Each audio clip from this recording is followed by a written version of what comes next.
Hmm. Just for people that are interested in what you said, are there like maybe two or three examples of Chinese shows, either on Netflix or somewhere else, that you could recommend people check out to get a sense of Yeah. what you were So saying?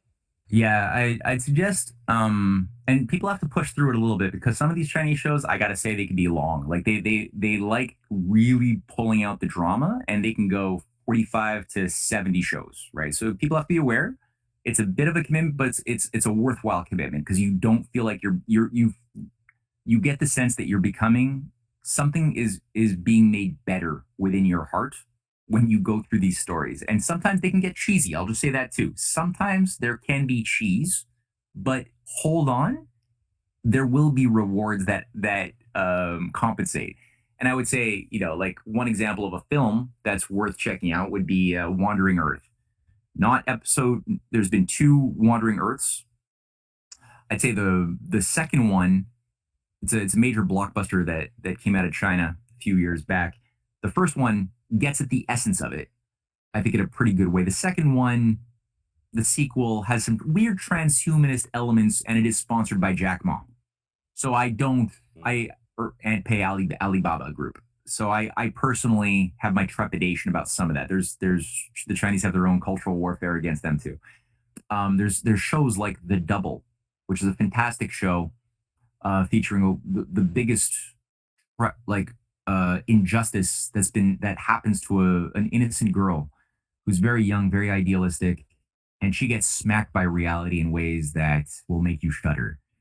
And basically it takes you through her overcoming each with lessons and capacity building each step of the way with a very we often get movies in the West that cater to our desire for justice, revenge, and that's been a big selling point, a big easy sell for engaging Western audiences into films, the revenge movie, and there's a certain satisfaction, obviously, from watching revenge, whether it's Quentin Tarantino films like Kill Bill or whatever. But it's brutalizing. It's getting you to be satisfied and to desire the satisfaction of murder, of eye for an eye type of ethos, and it's rampant. You got it in a lot of Mel Gibson movies too. Unfortunately, I like Mel Gibson, but a lot of his movies have the revenge impulse in different degrees of magnitude. And in China, they treat the question of revenge in a very different way. You're not taking satisfaction in it in the way that you are in the West, but you are taking satisfaction in her wisdom, in her learning how to properly bring justice to bear in a very unjust world. And so again, The Double is one thing. There's the story of the Pearl Girl or the Pearl Diver. I think it's the story of the Pearl Girl as a woman who is brought into slavery, and she's being treated. And it's sort of based on a lot of these are period pieces. I think this one takes place in the Tang Dynasty. Um, and it's her story of gaining liberty from her enslavement. She's working for a bunch of mercenaries and warlords with in a slave community, doing treacherous dives for pearls. And most people don't come out of that alive. But it's the story of how she struggled to break out of it and then become essentially an entrepreneur. um, but in a way that is very political. And they're always teaching you how the Byzantine behind the scenes court intrigue works. So they're helping the audience actually appreciate using the examples of these safe period pieces far removed from our present circumstance, how real world geopolitical intrigue, false flags, other things actually works. They're doing these lessons in layers, and it always comes down to cultivating sentiments of loving the greater good, like learning how the individual can transform from being a bad person into becoming a good person. How these lessons are qualitatively transforming people if they're done right, and even how bad people have a spark of humanity that is important. Because in the West, one of the reasons why we've been so manipulated, I think, so effectively through the culture is that our idea of good and evil has been made so simplified based on this binary Manichean, you're either the good guy or you're the bad guy.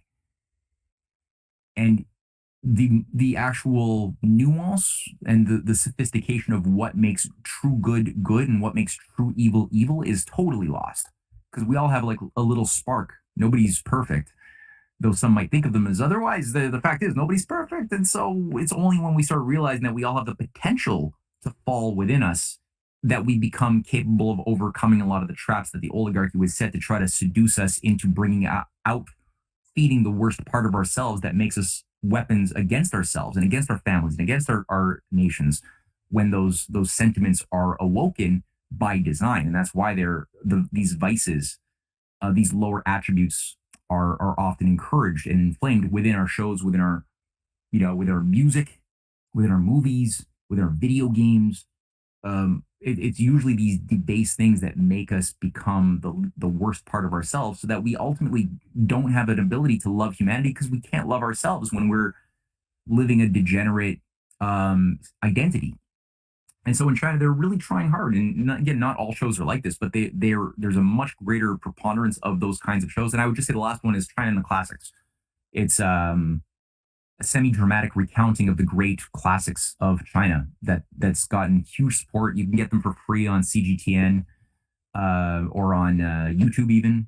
They go through the life. What is the life of Confucius? What is the life of Lao Tzu? What is the life of the greats, of the great poets and philosophers and statesmen of China? And they combine like what were their theories, and what was the political reality that they were living in, that were shaping their identities, in which their theories emerged for a purpose. So they're not doing the mistake that we make in our philosophy or political science programs in the West, is we dichotomize, we sever the theories of Hobbes or Locke or any Leibniz from the political identities that they had in the real world that they were living in the service of humanity or in the service of oligarchy, which is so important because somebody's, you know, you, the ideas have a cause.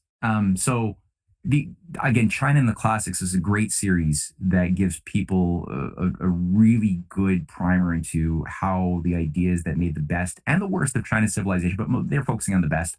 How did that actually occur? And it would really, it should inspire content creators in the West to look and take similar formulas for helping to teach people culturally in an entertaining way about our own philosophers and our own political history. Well, I'm definitely gonna go check that out. That sounds really interesting. I hope that that others will as well.